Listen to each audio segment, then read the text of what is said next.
Service करती थी, पाला मैंने उसको। हमने क्या कहा, हमने केवल पैदा नहीं किया, बाकी जसोदा हैं हम उसके। अब आप समझ लो जसोदा कौन थी।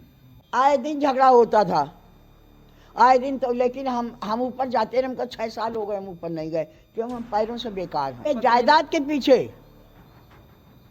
हमारे बहनोई जो हैं, कहते नहीं थूक लगा लगा के आदमी जोड़ता पैसा है। वो खा नहीं सके और उनने जोड़ा पैसा।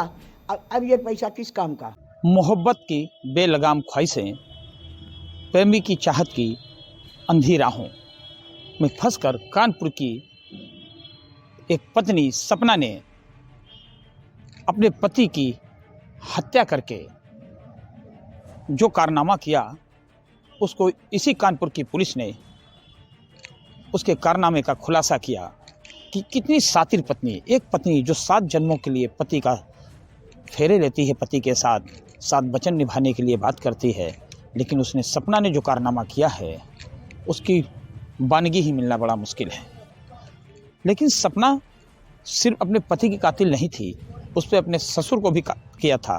लेकिन इसके अलावा उसके मोहल्ले में ऋषभ के परिवार से जो बात की हमने, तो उसके सातिर कारनामे की ऐसे ऐसे खुलासे हुए जिससे लगता है कि शायद सपना ने पहले ही तय कर रखा था कि उसे जीवन में क्या करना है।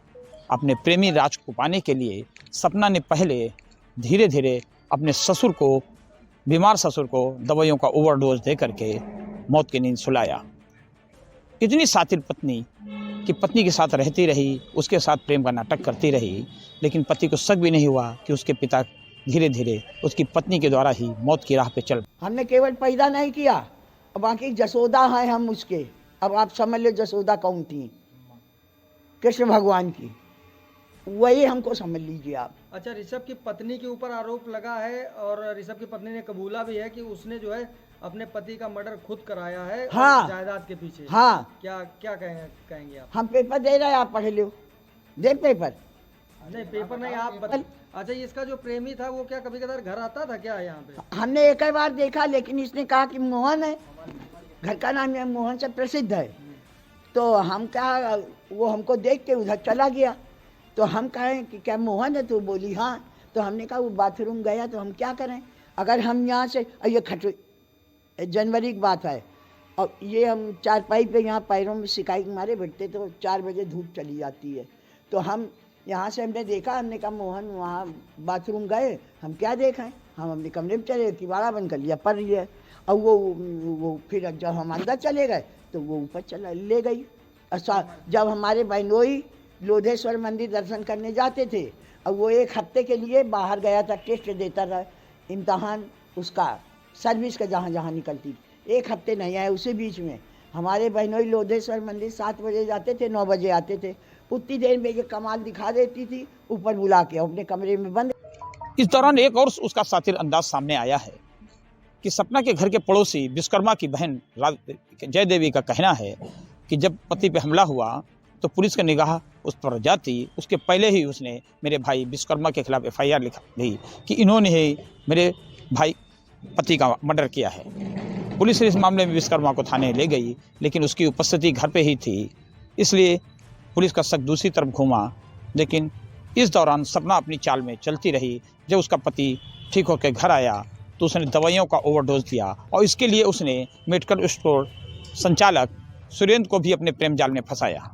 बिल्कुल ही झूठी बुनियाद है, क्योंकि जो दवा दी जाती है, पहली बात तो हमारे यहाँ जो आप पर्चा लेके आते हैं उस पर दवा दी जाती है। आजकल तो लोग व्हाट्सएप पे लेके भैया ये दवा दे दो, वो दवा दे के हम दवा दे देते हैं। जैसे उनकी वाइफ आई और उनके यहाँ ऊपर जो लड़के रहते थे किराए पे, वो भी है। उनके यहाँ से बहुत पुराने संबंध, उनके यहाँ 8 साल किराए पे भी रहे हम लोग। जब उनके माता पिता जिंदा थे तब से किराए पे उनके यहाँ है, तो बहुत घरेलू संबंध है। अंकल जी मेरी शॉप पे आके भी बैठते, जब उनके पिताजी 4 महीना पहले जिंदा थे तो कभी कभी हम लोग कहीं जाना पड़ता तो वो आके मेरे काउंटर बैठते, जो पैसा काटते थे। बहुत अच्छे संबंध थे।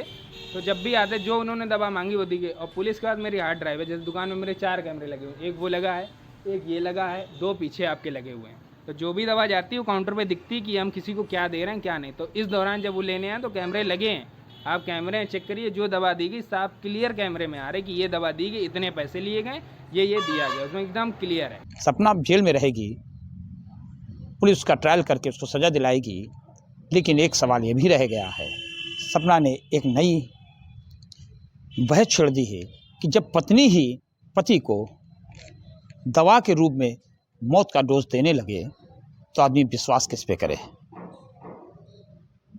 शायद एक दिन सपना को जेल की बेड़ियों में कैद होकर ये एहसास होगा तो उसे लगेगा 7 फेरे ऐसे ही नहीं होते हैं, इनके वचन निभाने भी पड़ते हैं। भले पति को परमेश्वर न मानो, लेकिन उसे कम से कम यमराज तक भेजने का रास्ता तो नहीं तय करना चाहिए था। रंजय सिंह, कानपुर।